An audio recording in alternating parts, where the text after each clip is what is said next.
Perte de poids semaine 16, je reprends la course.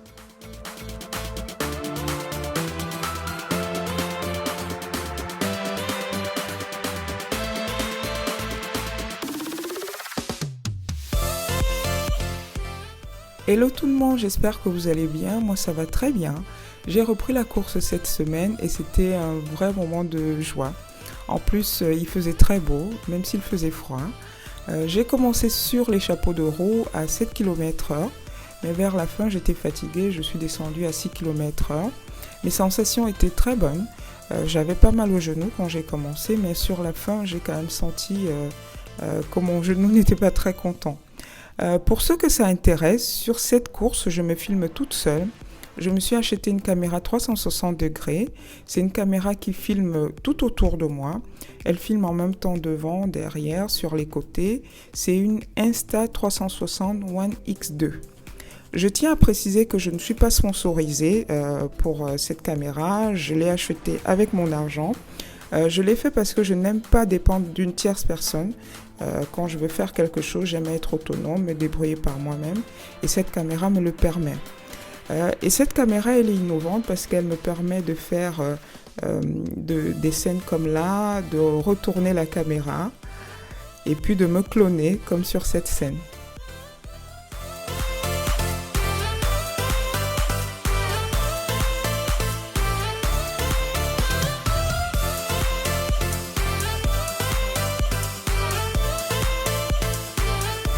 J'ai fini ma séance, je suis contente de moi. 30 minutes de course sans m'arrêter. C'est vrai qu'à un moment donné, à mi-parcours, j'étais fatiguée, j'ai eu envie de m'arrêter, mais j'ai tenu bon. Et de toutes les façons, c'est que le début d'une longue série, ça ne va qu'aller qu'en s'améliorant. Et puis mes genoux, j'ai un petit peu mal, mais de laisser mes genoux se reposer et de reprendre la semaine prochaine, ça va aller. Donc, un gros pouce pour moi.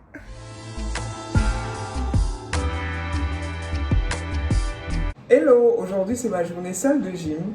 J'avoue qu'aujourd'hui j'avais pas envie de sortir, j'étais fatiguée.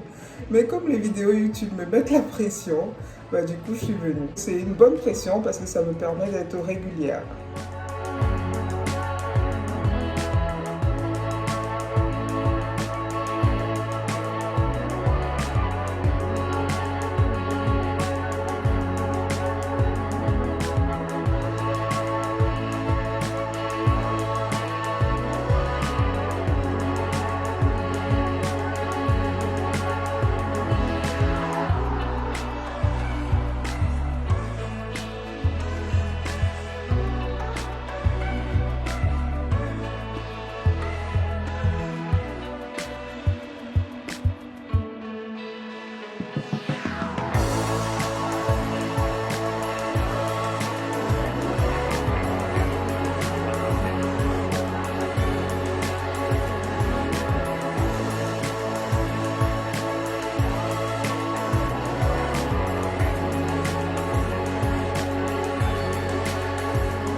Alors, que dit la balance cette semaine? 104 kg, donc on est pareil que la semaine dernière.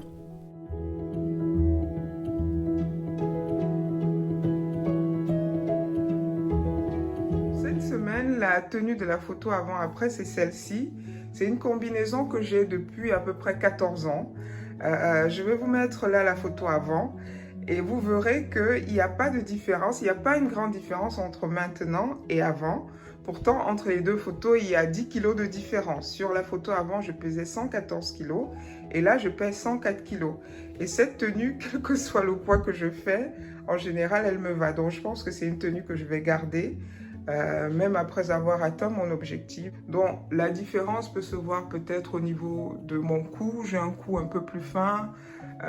J'ai ma clavicule là qui ressort, la taille est un peu plus fine, mes bourrelets sont moins présents, même mon ventre aussi il est moins présent, donc il y a quand même une différence. Cette photo m'a vraiment surprise car je ne me vois pas comme ça, comme quoi si vous êtes dans un parcours de perte de poids, prenez régulièrement des photos pour comparer, pour voir votre évolution et pour vous encourager. Et quand je regarde toutes ces photos, je regrette de ne pas m'être filmée à 120 kg. Ça m'aurait encore plus boosté, plus encouragé de voir d'où je suis partie.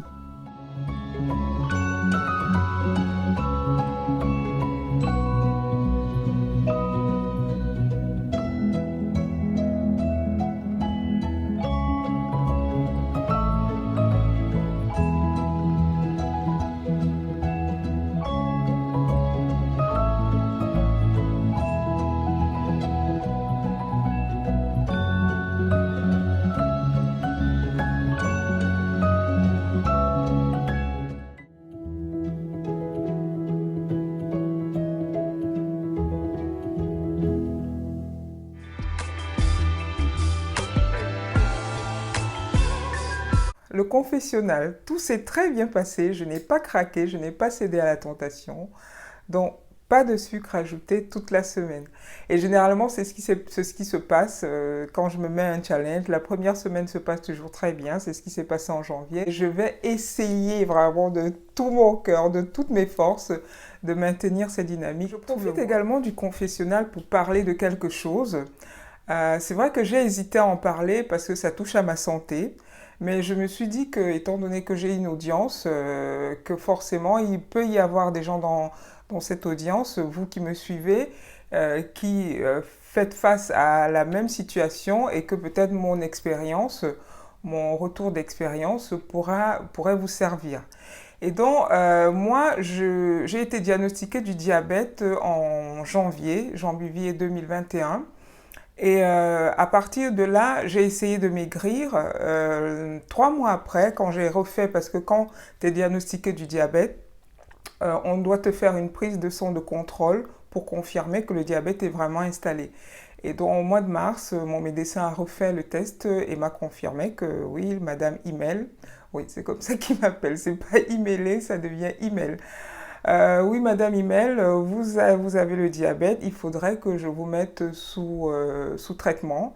Et j'ai refusé. Je lui ai dit non, j'ai pas envie d'être traitée. Est-ce qu'il n'y a pas une autre manière naturelle de traiter cette maladie?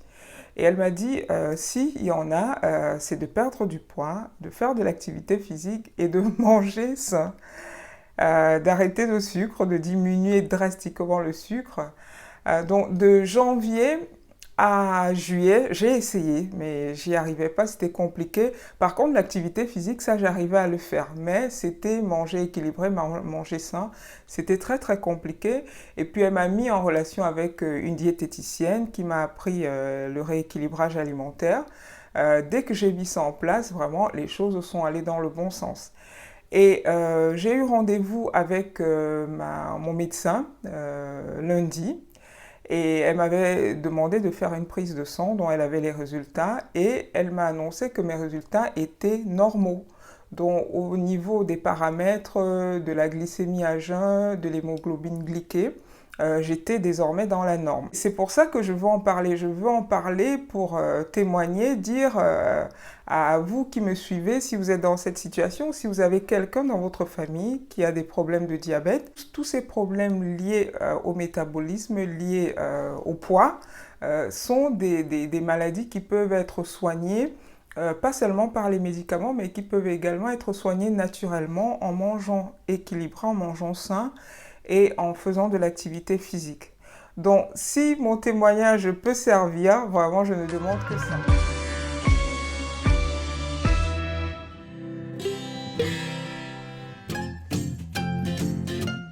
Voilà les ingrédients qu'il nous faut pour notre soupe: poireaux, poissons, pommes de terre, courgettes, ail et oignons.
les ingrédients qu'il nous faut pour notre hachis parmentier.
Faire notre check repas équilibré. Donc dans ce repas, on a une cuillère à café d'huile, un quart d'oignon, 100 g de tomates, 100 g de viande hachée, 100 g de pommes de terre, 100 g de courgettes, un yaourt, voilà, en dessert, du fromage râpé dans le hachis parmentier, 50 g, et puis 2 clémentines en dessert. Voilà, repas équilibré, check.